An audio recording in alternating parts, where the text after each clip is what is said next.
한국이 첨단 분야에서 유일하게 세계 1위를 차지한 분야이며 한국인 5가정 가운데 1명이 이 산업의 생존을 의지하고 있다. 이 산업은 4년을 주기로 호황과 불황이 반복되며 수많은 기업들이 불황을 견디지 못하고 사라져갔다.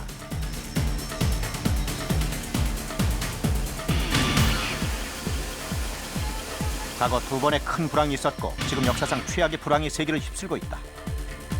반도체 3차 대전, 누가 승자가 될 것인가?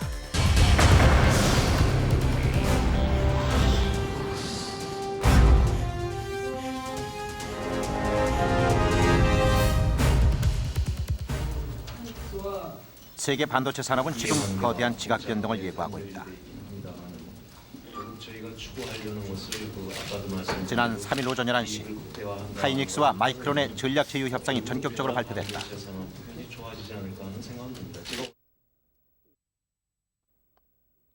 미국의 마이크론사는 하이닉스 죽이기에 앞장서왔던 회사로 알려져 있다.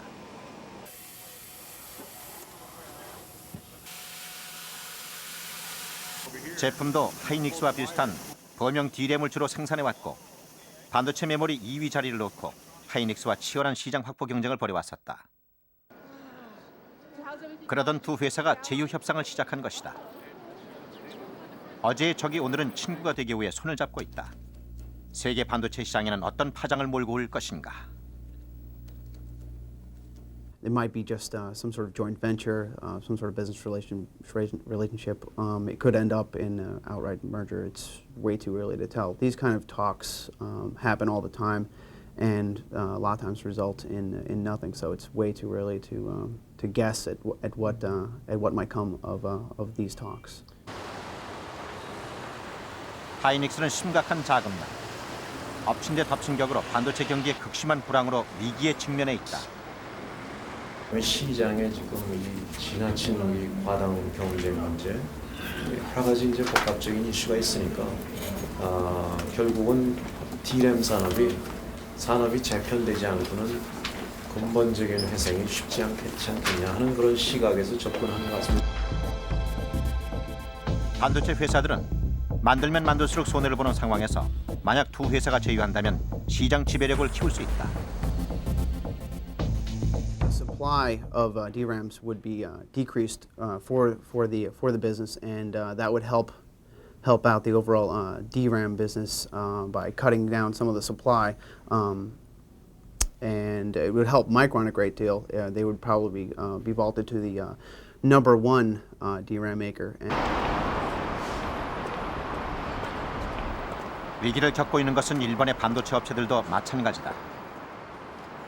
世界的な IT 不況が長引く中で、上期は半導体など電子デバイスの需要が予想以上に大きく落ち込むことになりました。また下期におきましても景気の急速な回復は見込めない。 지난 8월 25일 도시바는 메모리 분야 사업을 포기하겠다고 발표했다. 한국의 메모리 1위 자리를 내준 뒤 치열한 경쟁 상황에서 더 이상 이익을 낼 수 없다고 판단한 것이다. これ以上また差を取り戻すための費用対効果を考えたときに果たしてやることが正しいかどうかっていうジャッジに来てるんじゃないかなと。で今一部の企業でそれをやめようとしていると。 90년대 후반 메모리 분야의 새로운 주자로 떠오른 대만의 사정은 어떤가? 대만의 실리콘밸리로 불리는 신주공단. 이곳에는 대만의 대표적인 반도체 회사 10여 개가 입주해 있다. 세계 D램 시장에서 10위권을 유지하고 있는 파워칩사.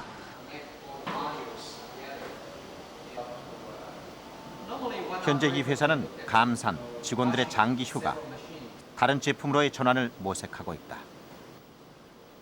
Because DRAM industry need to continue investment, and so cash management is more important. It's much more important than your mother, they said. 파워칩사는 올해 초 최신 설비인 12인치 웨이퍼 생산 라인을 착공했다. 그러나 자금 조달이 안 돼 공장의 핵심인 설비 도입이 지연되고 있다. Because they are burning the cash on every month, just based on their current production line. They have a certain cash amount. If they continue their investment, take out that whole chunk, of the cash, and they have a limited amount to survive. So now it's an issue between either I have to continue invest, either I have to survive a little bit longer. I think most of the Taiwan DRAM company consider to survive a little bit longer. 현재 반도체 D램 세계 1위인 삼성전자의 상황은 어떤가? 삼성전자 메모리 사업부 홍창규 사장. 그는 세계 1위 삼성의 반도체 D램 사업을 총괄하고 있다. 경기 안 됐죠? 예, 요즘 경기가 안 좋네요.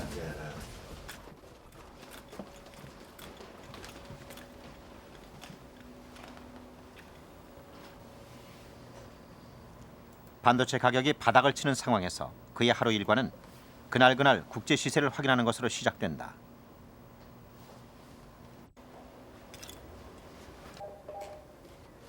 오늘 거기 시장은 어때요? 지난번까지는 조금 올랐다가 이렇게 스테이 하다가요. 얘기 들어보니까 엊그저께부터 좀 떨어지는 것 같다 그러거든요. 아 그래. 예. 싱크디램 쪽이 좀 떨어진다 그러더라고요. 어떻게 보면 눈에 보이지 않는 전쟁과 마찬가지입니다. 특히 경쟁자가 많이 몰리는 전쟁이기 때문에 그 눈에 보이지 않는 경쟁, 제품의 어떤 이 서로 해결문을 찾기 위한 여러 가지 노력은 정말 치열하다고 볼 수 있습니다. 지난 9월 4일 세계 2, 3위 PC 업체인 휴레패커드와 컴팩은 합병을 선언했다. 80년대와 90년대 수십 배의 성장 행진을 계속했던 PC 시장. 그러나 올해에는 1,000만 대 이상 수요가 감소했다. 85년 이후 최초로 성장 행진이 멈춘 것이다.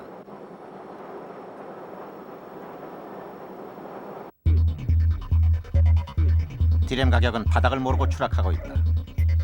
128메가 D램의 경우 지난해 9월 16달러 이상 하던 것이 올 11월에는 1달러 이하로 급전직하했다. 불과 1년 사이에 가격이 18분의 1로 떨어진 것이다.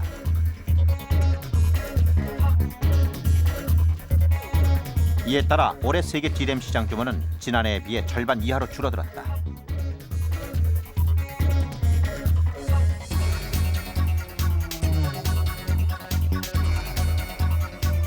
전체 반도체 시장 규모도 지난해에 비해 4분의 1 이상 감소했다.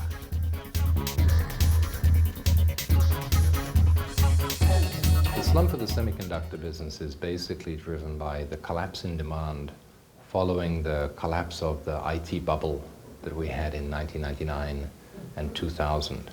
That IT bubble was related to Y2K problem. It was related to internet.com business, which created a lot of temporary demand. Now that temporary demand went away. 세계 D램 회사들은 눈덩이처럼 불어나는 적자와 싸우고 있다.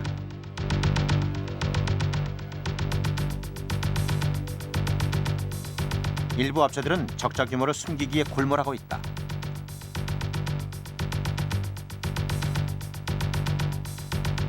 D램 세계 1위 삼성전자도 3, 4분기에는 13년 만에 처음으로 적자로 돌아섰다. 지금의 그 D램의 시장 구조 자체에서는 어느 하나 업체가 예를 들어서 망하면 그 업체가 망함으로 인해서 잠재 공급력이 줄 거 아니겠습니까? 그러면 그 업체의 망함으로 인해서 시장이 회복될 수 있는 그런 가능성을 염두에 두고 있기 때문에 누가 먼저 망하지 않느냐 하는 그런 생존 게임입니다. 적어도 늦게만 망한다면 회생을 바라볼 수 있는, 기대를 할 수 있는 그런 상황이죠. 20세기를 컴퓨터의 세계로 만든 것은 반도체라는 신소재가 발명되면서 가능했다. 반도체 칩의 원료인 실리콘은 탄소 다음으로 지구상에 많이 존재하는 물질이다. 반도체 D램에 사용되는 순도가 높은 실리콘은 남미 브라질과 노르웨이 북부 해안지대에서 주로 생산된다.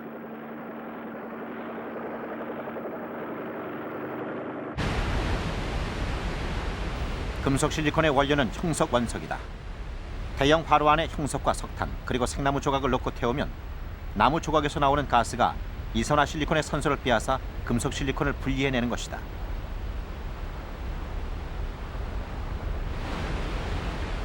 반도체는 엄밀히 말하면 돌덩어리다. 원석에서 정제해낸 순도 99%의 실리콘을 가공하면 마치 사람의 뇌처럼 여러 가지 기억을 하고 있다가 컴퓨터를 비롯한 기계를 조작하는 것이다. 이것은 실리콘이라는 돌의 전기적 특성을 이용한 것이다. 이 종류의 돌은 전압이나 온도의 변화에 따라 전류를 흘리거나 차단하는 이중의 속성을 가지고 있다.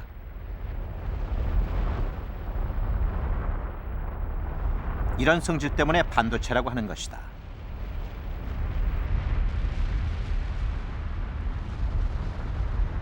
반도체는 실리콘, 게리마늄 같은 돌을 녹여 얇은 판으로 만든 다음 그 위에 미세한 회로를 새겨서 만든다.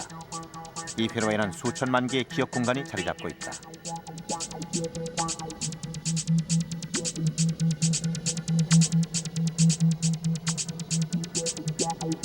반도체는 마법의 돌이라고 불린다. 반도체의 등장으로 모든 것을 기계가 알아서 해주는 자동화 시대가 펼쳐지고 있다. 텔레비전, 자동 카메라, 핸드폰, 컴퓨터 등 전기로 작동하는 기계에는 반드시 반도체가 들어간다.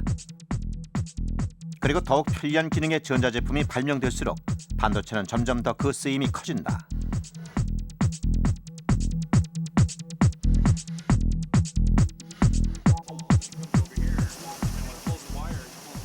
그래서 지식정보화 사회로 진입한 지금 반도체를 산업의 쌀이라고 부르는 것이다. 쓸모없이 버려져 있던 돌덩이를 가공해 금보다 비싸게 만든 반도체 산업. 이는 현대 사회의 연금술이라고 할 수 있다.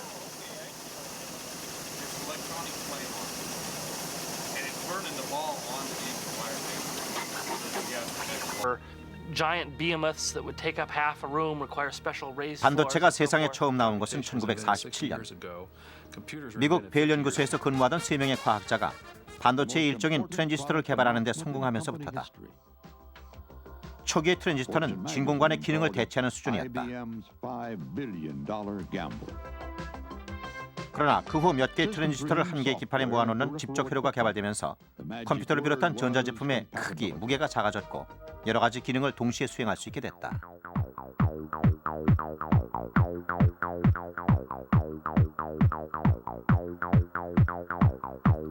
반도체가 대량으로 소비된 것은 1960년대 일본에서 소형 전자계산기를 개발하면서부터다.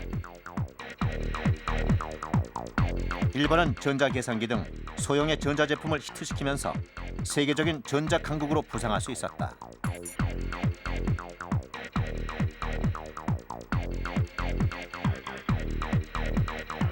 그러나 그 핵심 부품인 반도체는 미국에서 생산하고 있었다.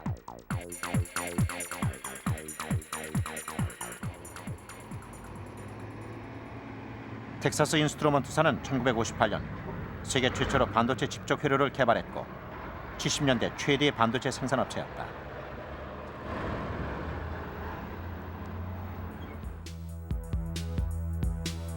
(70년대) 반도체 생산 현황을 보면 1위 텍사스 인스트루먼트를 비롯 2위 모토로라, 5위 페어차일드 등 세계 반도체 업체 빅5 중에 3개를 미국 기업이 차지하고 있었다.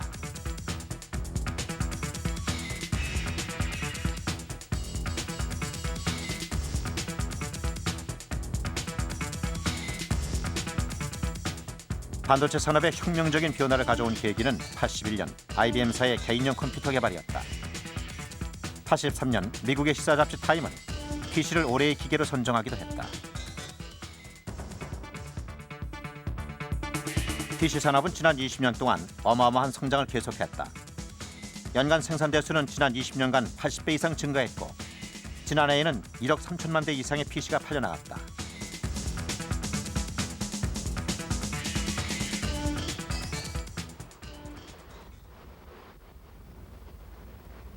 (70년대) 반도체 시장은 미국의 동무대였다. 그러나 80년대 초 역전이 시작됐다. 일본의 거대 기업들이 D램 사업에 뛰어든 것이다. 일본은 거대 자본과 대량 생산을 모기로 미국 기업들을 따돌렸다.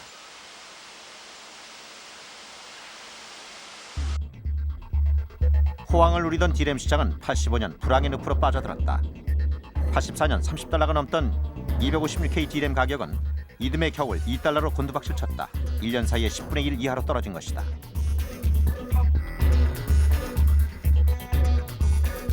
올림픽 사이클 또는 실리콘 사이클이라고 불리는 D램 산업의 불황.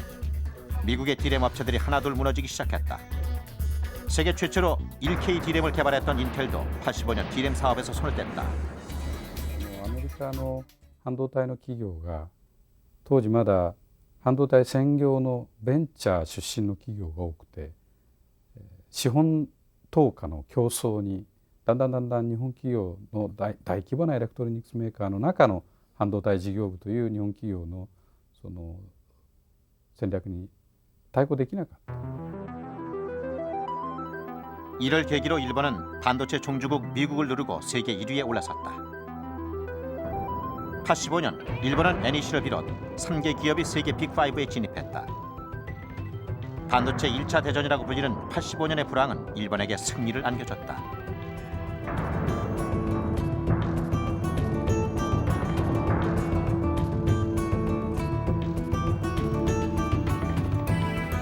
(80년대는) 일본 경제가 최절정을 맞이한 시기였다. 그리고 그 중심에서 반도체 D램 산업이 세계를 향해서 질주하고 있었다. 1983년 2월 8일 도쿄에 머물고 있던 삼성의 고 이병철 회장. 그는 반도체 D램 사업 진출을 결심한다. 당시에 그것은 위험하고 무모한 선택에 가까웠다.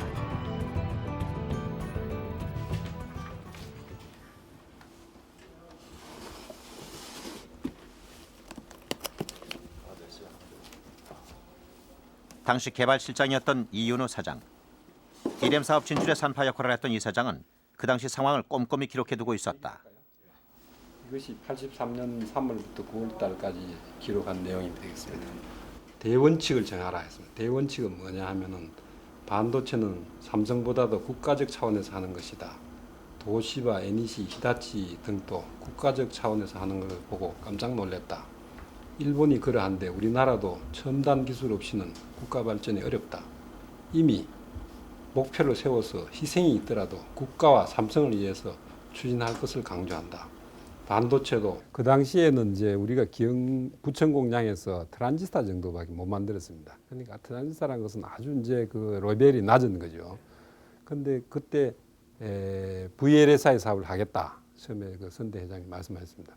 그래서 VLSI 사업이라는 것은 뭐 64K D램이 그 당시에 가장 앞선 제품이기 때문에 트란지스타 같으면 트란지스타 한 개 만드는 걸 갑자기 64,000개 트란지스타를 한 칩에 들어가는 그런 거대한 프로젝트를 하겠다 해서 전부 다 입을 다물지 못하고 깜짝 놀랐습니다. 그리고 그것도 라인을 세계 최신 라인을 동시에 4개를 짓겠다. 그런 발표를 했습니다. 그래서 과연 그런 거대한 투자가 기술도 없는 우리가 그러한 일을 할 수 있겠느냐. D램 산업은 시간이 생명이다. 삼성은 6개월 만에 D램 생산 라인을 완공했다. 미국, 일본의 경우 1년 6개월이 걸리는 것이다. 돌다리도 두들겨보고 걷는다는 삼성의 기업 문화에서 이런 식의 강행군은 이례적인 일로 받아들여졌다.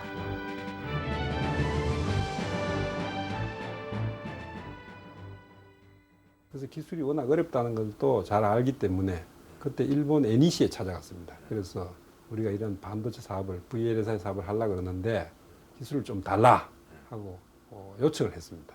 그 당시에 그 NEC의 회장이 우리도 되게 바쁘다. 도대체 우리 기술 인력을 도와줄 만한 인력이 없다. 일본이 거부하자 삼성은 미국 마이크론사의 문을 두드렸다. 미국 기업들은 한국을 지원해 당시 급부상하고 있던 일본을 견제하려 했다. 64K D램 기술을 도입하기 위해 40명의 개발팀이 선발됐다.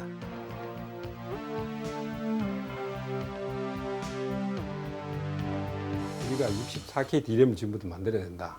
그것은 마치 64km를 뛰는 거하고 똑같다. 그래서 실제로 64km를 뛰어보고 얼마나 힘이 드는지 거기에서 정신력을 키우자 해서 그때 프로젝트에 참가한 전원이 64km를 뛰는 그런 프로그램이 있었습니다.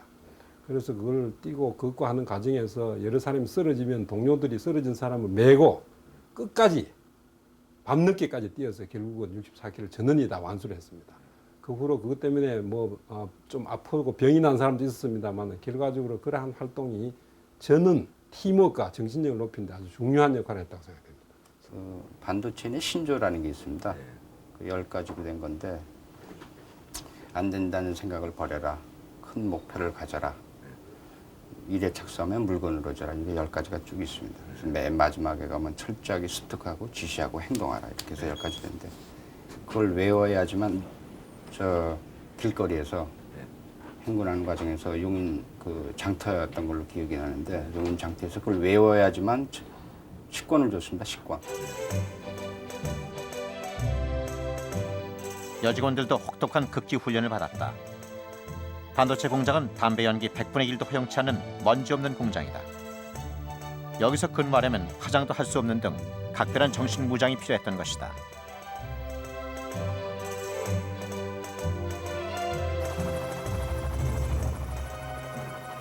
(83년 8월) 6명의 연수팀은 3개월 일정으로 미국 아이다호주 마이크론사로 떠났다. 당시 연수팀의 한 명으로 설계를 담당했던 조수인 전무. 그는 반도체 신사유람단의 한 명이었다.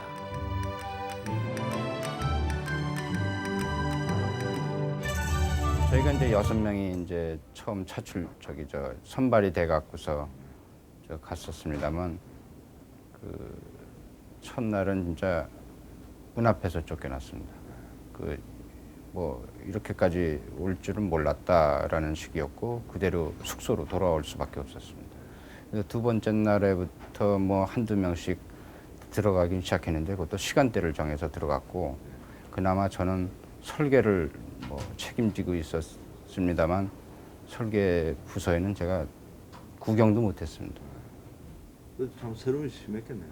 예, 그렇습니다. 그러다가 그나마도 연수 과정 중에 한 연수생이 그 자료를 뭐 필요 이상으로 탐색한다는 이유로 그나마 전원이 다 문 밖으로 쫓겨났습니다. 연수 생활이 끝난 거죠. 어깨너머로 배운 기술. 83년 12월 한국은 세계 세 번째로 64K 디램 생산에 성공했다.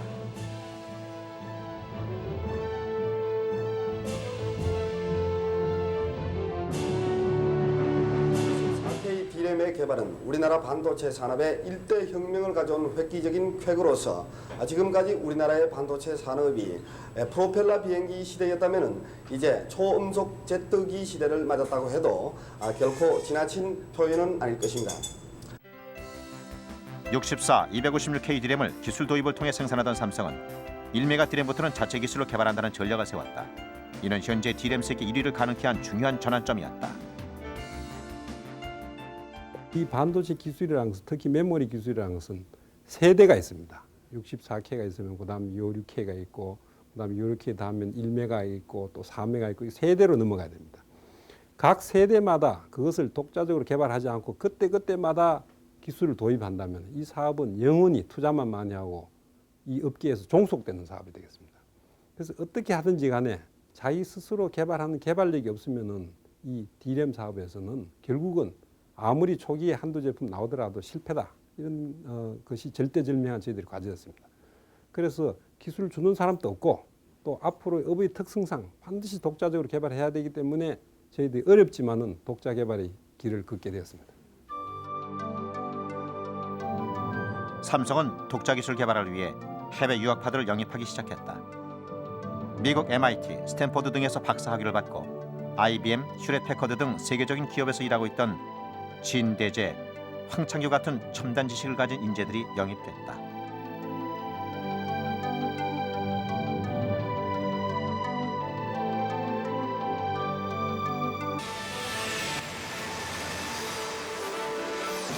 (86년) 미국 IBM 와트슨 연구소에 근무하던 33살의 진대재 박사. 이 젊은 엔지니어는 주위의 반대를 무릅쓰고 한국형을 선택했다. 사업부장들 전부 소개해드리겠습니다.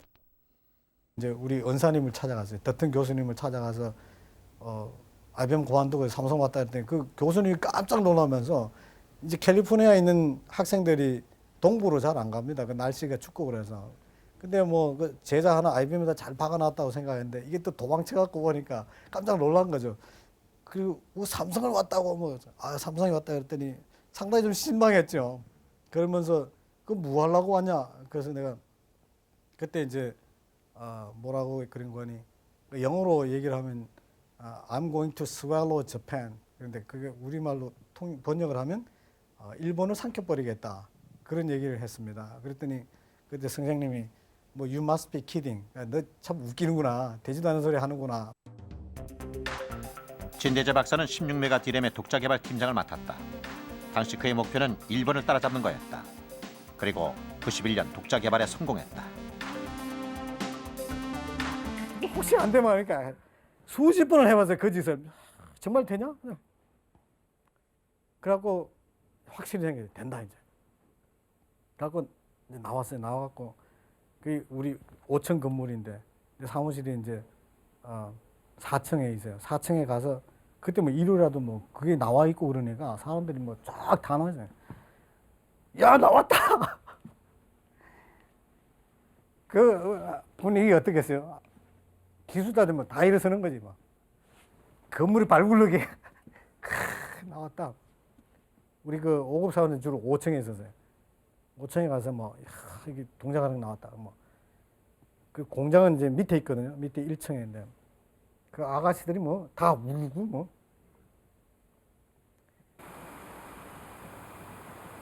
그는 16메가 디램 샘플을 들고 자신이 일했던 IBM을 찾아갔다. 당시 세계 선두였던 일본 도시바보다도 1년 늦게 개발했지만 샘플 출시는 더 빨랐다. 1메가 디램을 좀 사주실 수 있습니까? 뭐 이렇게 우리 영업 담당에 얘기를 했더니 그 무슨 소리 하느냐? 우리 1메가 디램 팔려고 우리한테 지금 와서 줄 서 있는 사람이 이미 사고 있는 게 5군데쯤 되는데 무슨 1메가 필요 없고 이렇게 이거 품질이나 고쳐라.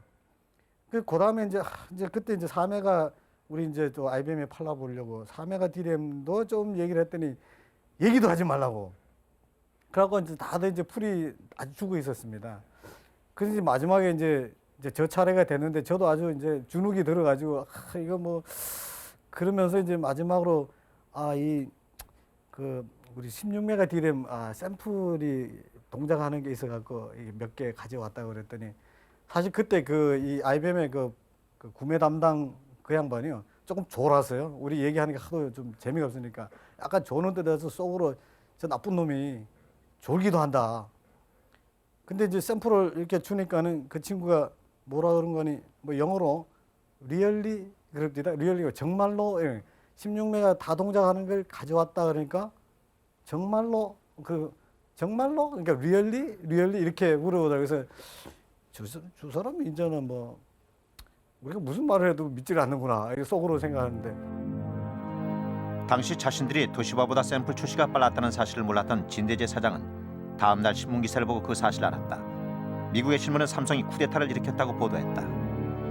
그다음에 그 덱사를 가기로 돼 있는데 그래서 거기다가 전화를 해봤어요. 혹시 니네 16메가 디램 샘플 받은 적이 있느냐 그랬더니 없대요. 야, 잘 됐다 이거. 우리 16메가 디램 샘플을 가져간다. 내일 뭐 그 회의를 좀 크게 좀 잘해보자. 그랬더니 그 다음날 갔더니요 사람이 50명이 오세요. 구매 담당 수석 부사장부터 한 50명의 사람이 방에 가득히 나와가지고 물론 회의하는 순서는 16메가 디램, 4메가 디램, 1메가 그다음에 이렇게 뒤집어졌죠.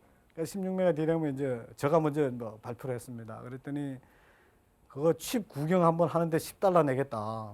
구경 좀 시켜달라. 뭐 그런 정도였습니다. 16메가 디램의 독자 개발 성공은 한국이 일본을 따라잡는 드라마의 전주곡이었다. 일본 기자들이 막 수십 명이 저한테 갑자기 몰려오더라고요. 그러면서 소문에 의하면 꼬냑이 2개가 됐다 그러는데 그 중에 하나가 삼성이라 그러는데 그게 맞는 거예요? 틀리는 거예요? 그 일본 기자들이 막 덤벼서 그 질문을 하더라고요. 그래서 이제 그게 그런 식으로 소문이 났나 보다. 그래서 나도 확실하지 않지만 아마도 그 중에 하나가 삼성일 거야. 그렇게 얘기를 했어요. 그래서 이제 나도 이제 뭐 나중에 다시 확인을 해보니까 그 꼬냑이는 회사가 도시바였습니다. 오랜만이야. 16메가 디램 성공에 이어 삼성은 곧바로 다음 세대인 256메가 디램 개발에 착수했다. 당시 이 프로젝트의 책임자 황창규 사장. 초창기 멤버가 지금 5.16으로 뛰었구나. 예, D19 하다가 여기 왔어요. 최초에 한 거는 우리가 D26 정도 되지. D6이었어요.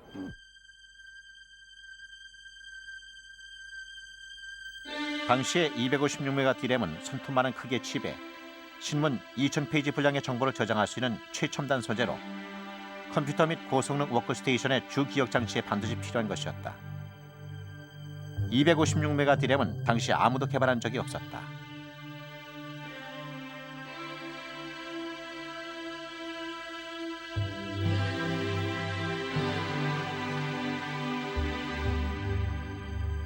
그리고 94년 8월 황창규 팀은 세계 최초로 256메가 D램 개발에 성공했다.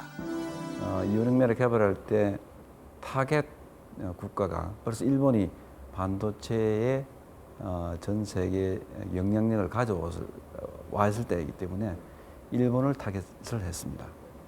그렇기 때문에 상당히 그 일본하고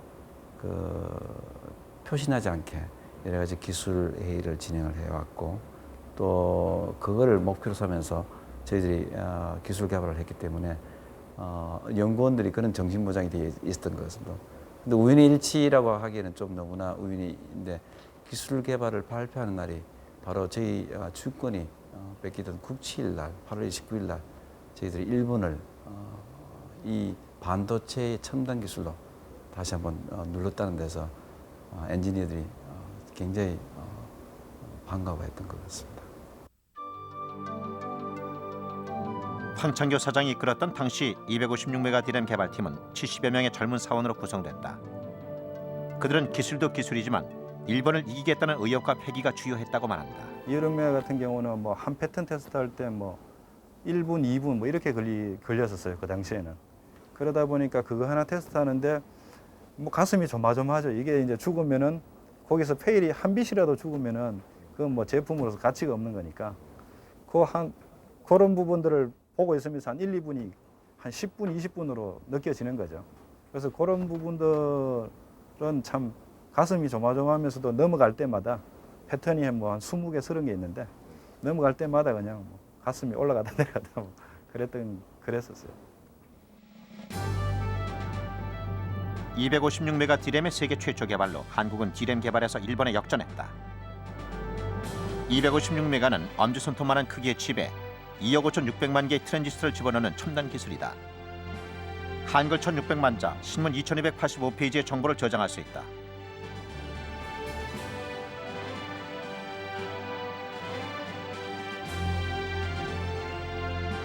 (94년 10월) 삼성은 256메가 샘플을 휴렛 패커드, IBM과 같은 미국의 주요 컴퓨터 회사에 전달했다.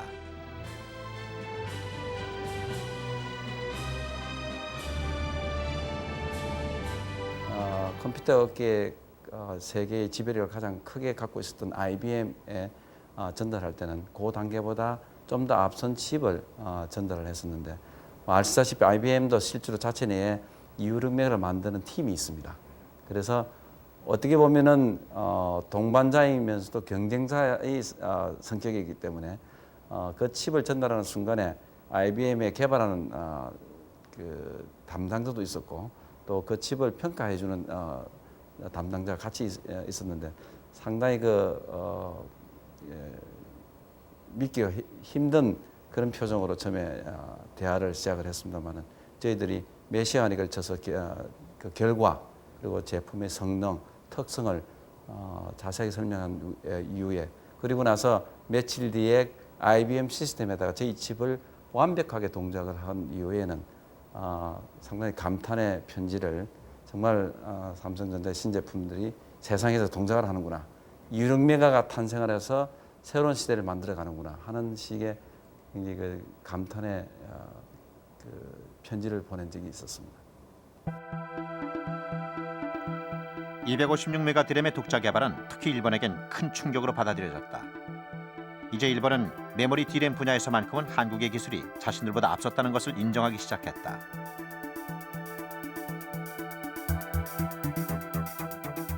(83년) 한국이 처음 반도체 사업을 시작할 때 5년 정도였던 일본과의 기술 격차는 16메가를 계기로 따라잡았고 256메가 D램의 개발로 이후 한국은 D램 개발 기술을 선도하게 된다.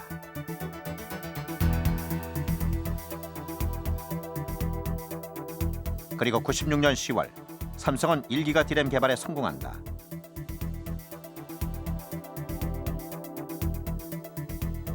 일본의 한 반도체 전문 잡지는 삼성의 1기가 D램 개발에 관한 특집 기사를 게재했다.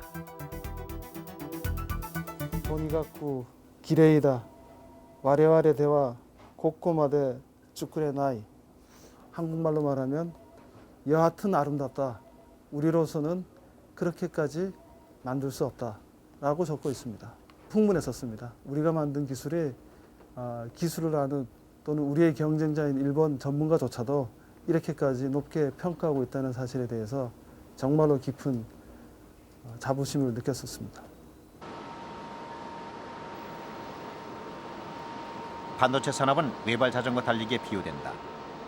평균 6개월 단위로 넘어가는 다음 세대를 위해 신기술 개발과 신규 투자를 하지 않으면 곧바로 쓰러지고 만다. 반도체 산업에서 자금력이 중요한 이유가 거기에 있다. 삼성은 불황기에도 투자를 멈추지 않았다.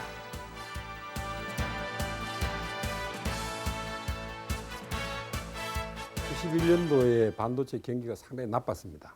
그게 나쁜 가운데 일본 회사나 혹은 외국에서는 거의 투자를 줄이고 이것을 축소 경영을 해나가고 있습니다. 그 당시에 저희들은 라인이 3개가 있습니다. 3개 라인은 겨우 이제 꾸려놨는데 이 3개 라인도 가동하기가 상당히 어려웠습니다. 그 당시에 이건희 회장님께서 직접 이 현장에 찾아와 가지고 왜 4라인과 5라인을 짓지 않느냐 해서 호통을 쳤습니다. 그래서 저희들은 어쩌든지 이것을 투자를 안 하고 좀 시간을 끌라고 시황이 나쁘다 하고 변명을 했습니다마는 즉시 투자하라는 그런 지시를 했습니다. 반도체 사업이라는 것은 결국은 타이밍이 중요합니다. 미리 기회를 선점한 사람만이 살아남는다 이렇게 볼 수 있습니다. 만약에 그때 우리가 투자를 안 하고 만약에 지연을 시켰다면은 일본 업체나 다른 업체가 지금 마찬가지로 우리도 어려움을 겪었습니다. 삼성이 메모리 분야에서 일본을 역전시킬 수 있었던 또 다른 비결은 8인치 웨이퍼의 도입이었다. 93년 삼성이 도입한 8인치 웨이퍼는 이전에 사용되던 6인치에 비해 같은 값으로 약 2배 더 많은 칩 생산을 가능케 했다. 그만큼 원가 경쟁력을 높인 것이다.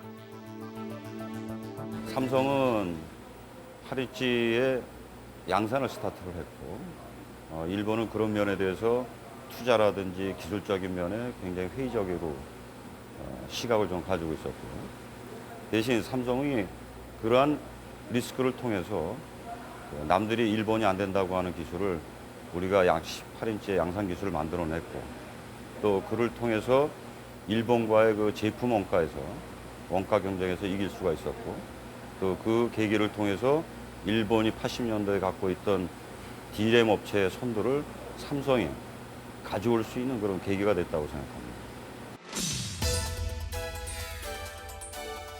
삼성이 그 투자의 열매를 따먹을 또 한 번의 기회가 왔다.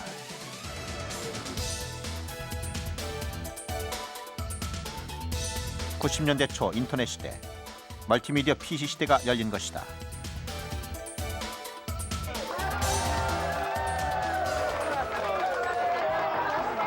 컴퓨터 산업의 혁명적인 변화는 95년 마이크로소프트사가 윈도우 95를 출시하면서 가능해졌다. 이로 인해 PC가 대중화되는 새로운 계기가 마련됐다. 컴퓨터가 멀티태스킹을 수행함에 따라 고성능 CPU와 메모리가 필요해진 것이다.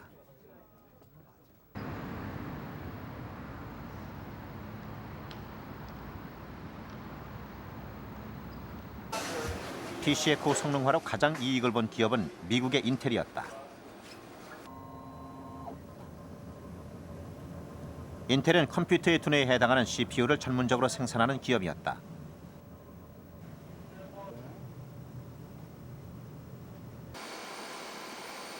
인텔사가 출시한 펜티엄 프로세서는 세계 CPU 시장의 90%를 독점했다.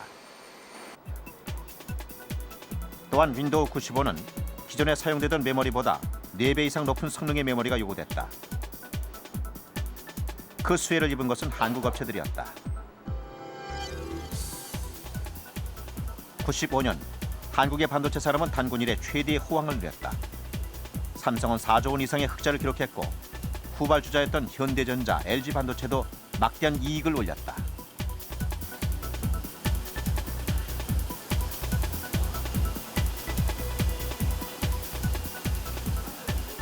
PC 시장이 급격히 성장하다 보니까 메모리 부족 현상이 생겼습니다.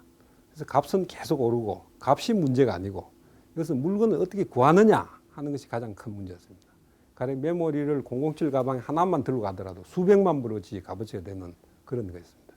그렇기 때문에 큰 매자업체는 물론이고 중소기업부터 해서 디스트리뷰터, 브로커까지 전부 다 저희들한테 찾아와서 물건 달라갔습니다. 그렇지만 저희들은 거래선과 과거의 거래선에 따라서 딱 물건을 배정하고 그 이상 줄 수 없는 그런 상황이었습니다. 그렇게 되니까 각종 압력이 많이 들어옵니다. 특히 그 미국 정부 쪽을 통해서라도 이 사람한테 물건을 주라 하는 공문이 날라오고 압력이 나올 정도로 이 물건에 대한 요구가 많았습니다. 그만큼 값을 따지지 않고 물건을 구하는 그런 아주 호황을 누린 적이 있습니다. 당시 D램 호황을 잘 보여주는 사례가 있다. 일본 소니사가 플레이스테이션을 출시했는데 D램을 구하는 게 어렵자 소니의 회장이 직접 한국을 방문해 D램 공급을 요청하기도 했다.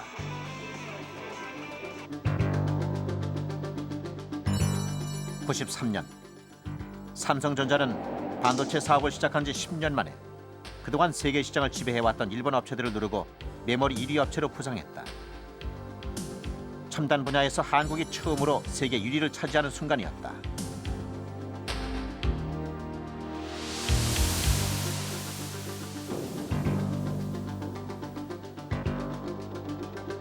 또 반도체 전체에서도 일본은 미국의 인텔사에게 1위 자리를 내주게 된다. 10년간 세계 반도체 시장을 지배해왔던 일본의 아성이 무너진 것이다.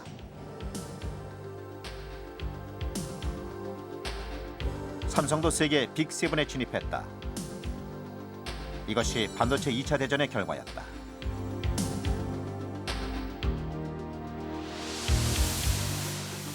이 메모리 사업은 사실은 제대로 못하면은 그냥 망하는 거예요.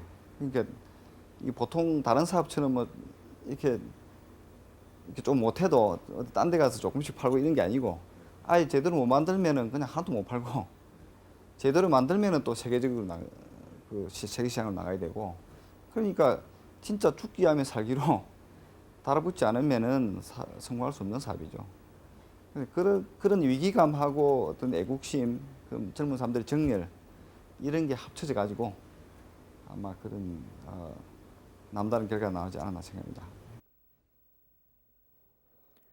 한국이 메모리 분야에서 일본을 누를 수 있었던 이유는 무엇이었을까?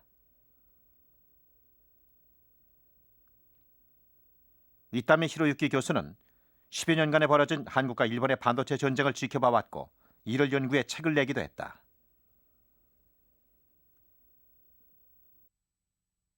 サムソン電子の見事な戦略は実に積極的な集中資源投入を行った。ちょうど70年代から80年代の初めにかけての日本企業がアメリカ企業を相手にやっていたのと全く同じように実に果敢な戦略を取りましたね。見事だと思います。戦略の切れ味でサムソンは勝ったっていうべきでしょうね。Sometimes the student becomes smarter than the professor. Japanese DRAM makers were the industry leaders, and we can say they were therefore kind of professor. But Korean companies were students of those professors. And Samsung maybe was the best student, and after some time the student overtook the professor in their business model and their execution. As you know, in Korea we are pali-pali, so perhaps Samsung has been more pali-pali than Toshiba or other Japanese maker. 나라 전체 수출액의 20%가량을 차지하는 반도체. 97년 또 한 번의 올림픽 사이클이 찾아왔다. 반도체 가격이 급락하기 시작한 것이다. 95년 50달러까지 치솟았던 16메가 DRAM 가격은 96년 들어 떨어지기 시작했다. 97년 말에는 8분의 1 가격으로 추락했다. 97년의 불황은 세계 DRAM 산업에 엄청난 지각 변동을 낳았다. 많은 기업들의 생존을 위해 합병 또는 분사를 선택했다. 95년 호황기에 26개 회사가 경쟁했으나 97년 불황 이후에는 6개 회사가 시장의 주도권을 쥐게 됐다.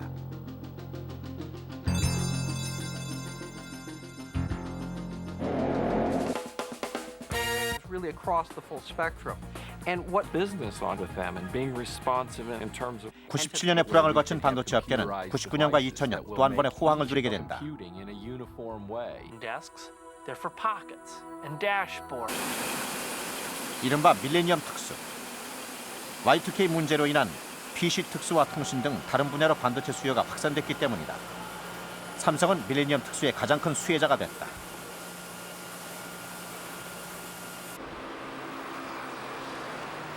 (90년대) 중반 세계 반도체 산업에 새로운 경쟁자가 합류했다. 대만 기업들이 등장한 것이다. 윈본드는 도시바, TSC는 NEC와 제휴한 기업들이다. 대만의 디램 사업 진출은 한국의 주도권을 뺏긴 일본 기업들이 대만을 이용해서 한국을 견제하기 위한 것이라는 평가가 많다.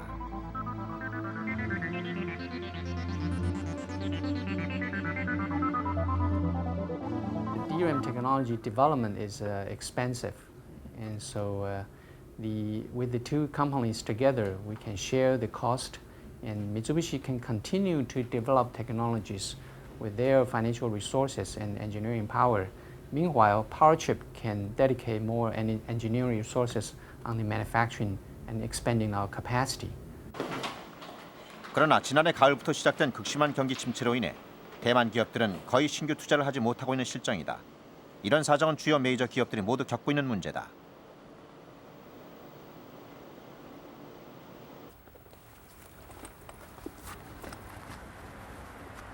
반도체 경기의 급격한 추락.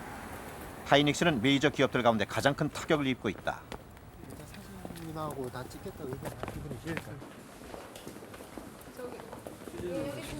지난 11월 하이닉스 채권단은 유동성 지원을 위해 1조 5천억 원 규모의 출자 전환을 단행했다. 남아있는 발행할 주식수는 2억 5,886만 4,381주에 불과한 실정입니다. 하이닉스의 주식은 12억 주에서 90억 주로 늘어나게 됐다. 15억 주인 발행할 주식의 총 주수를 90억 주로 증가시키고자 하는 것입니다. 한때 우리 주가가 2만 2, 3만 원 넘었습니다. 기억해 보십시오. 세계 3위의 디램 메이커인 하이닉스. 하이닉스가 겪고 있는 곤란은 반도체 산업에서 전문화와 집중화가 얼마나 중요한지를 보여주는 사례라고 할 수 있다. 물론 그간에 내용이 계속 들어가겠습니다. 채권단 이 능력을 안 갖춘 상태에서 그 경영자들의 과욕, 또 이런 것들이 복합적으로 이루어지면서 자기의 그 역량을 집중하는 힘이 없지 않았는가. 이것은 과거 그 재벌 그 시스템의 하나의 그 병폐이기도 했는데 이제 최근 들어서 많은 기업들이 변화를 했고 그 중에 이제 하이닉스 반도체 같은 경우는 아주 가장 아주 극단적인 예가 된 거죠.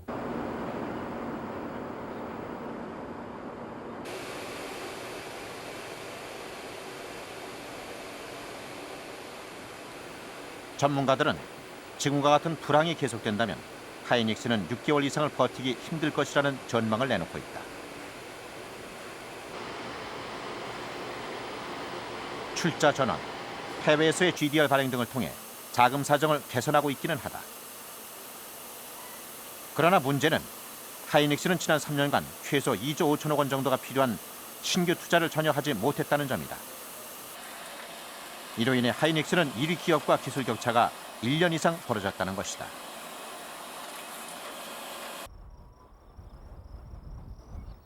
하이닉스와 손을 잡겠다고 나선 마이크론사. 이 회사는 현재 세계에서 영업 손실 규모가 가장 크다. 자본력은 있지만 더 이상의 적자를 견디기 힘들어 반도체 업계의 감산을 제한하고 있다. 하이닉스와의 제휴 협상도 그 일환이다. Prices remain below, production costs. You're going to have to just look at the balance sheets of these companies. How long can they last losing money? I mean, Micron is losing massive amounts of money. Every single player is losing money making these chips. So how long can they last? How much cash do they have? How much debt do they have on their books? How are they managing their expenses? Basically, it's a question of starvation. How long can these players last? 메이저 경쟁사들이 힘겨운 버티기를 하고 있는 사상 최악의 반도체 경기 침체. 메모리 1위 삼성은 지금 어떤 선택을 하고 있을까? 삼성은 올해 8인치 웨이퍼를 대체할 12인치 웨이퍼 생산에 착수했다. 공격적인 신규 투자에 나서고 있는 것이다.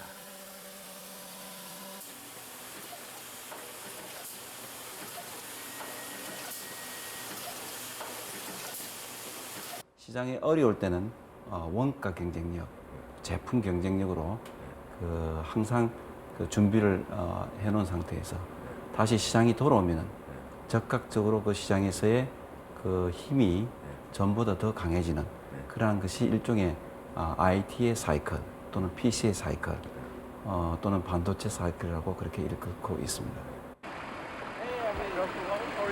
반도체 업계 세계 1위 인텔사의 임원들이 삼성전자를 방문했다.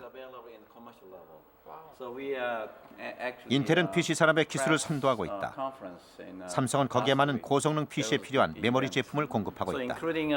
those kind of 300 mil mass production line, mass production product plus in 512 megabit in mass production starting. On 300 millimeter? No, no 300 millimeter separate. 256 meg in 8-inch wafers using 0.12 micron. 512 megabit DDR and synchronous DDR. There's been a lot of cases where Intel and Samsung have worked very closely. So the most recent one is the Intel Pentium 4 processor.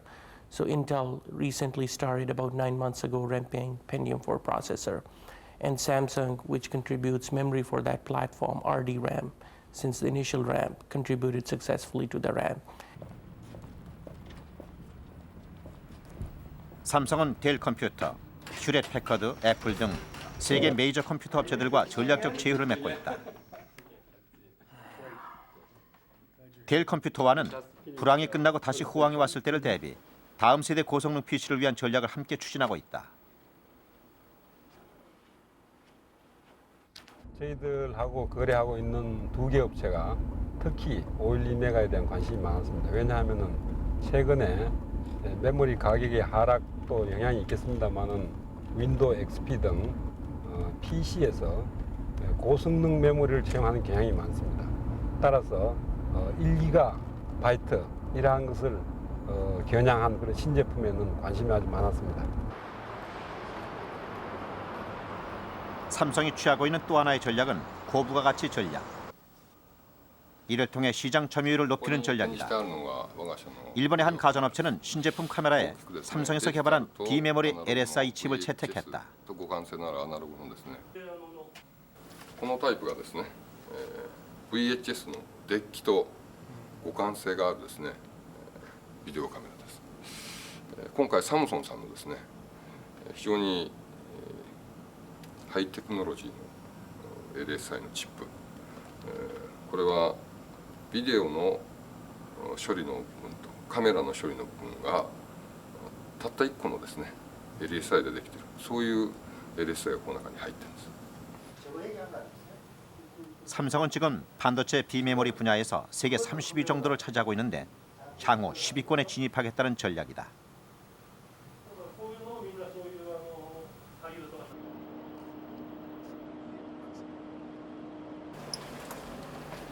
경쟁사들이 주춤하는 사이 삼성은 지금 비메모리라는 새로운 분야에 도전하고 있다.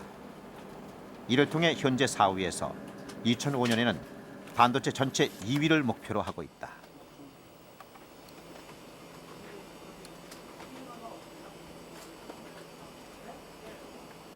반도체의 세계 정상은 또한 다른 싸움의 장이 됩니다. 이때까지 해왔던 전쟁하고는 정말 질과 양에서 확실하게 다른 전쟁이 될 것입니다.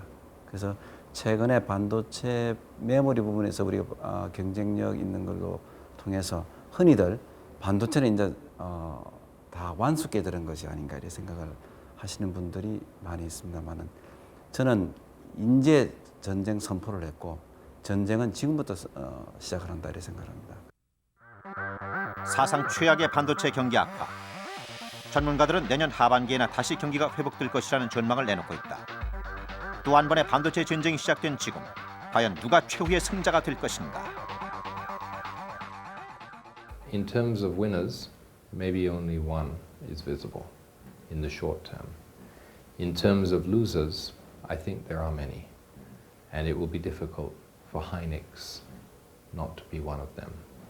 But in terms of new entrants, I'm expecting we will see some Chinese participation in this industry now, and a decade from now, that Chinese participation, I think, will have become big.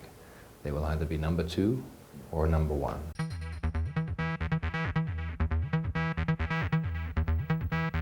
반도체 D램 산업은 첨단 산업 가운데 우리가 유일하게 세계 1위를 차지한 분야다.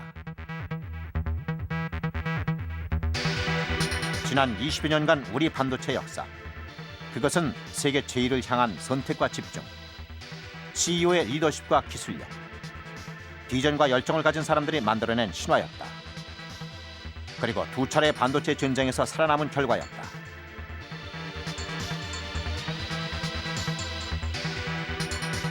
사상 최악의 불황에 직면한 반도체 산업. 한국은 반도체 D램 세계 1위를 지켜야 한다. 위기를 기회로 만들어야 한다. 삼성은 행진을 계속해야 하고 하이닉스는 재기해야 한다. 반도체 3차 대전의 승부. 그 결과에 우리 경제의 미래가 달려있다.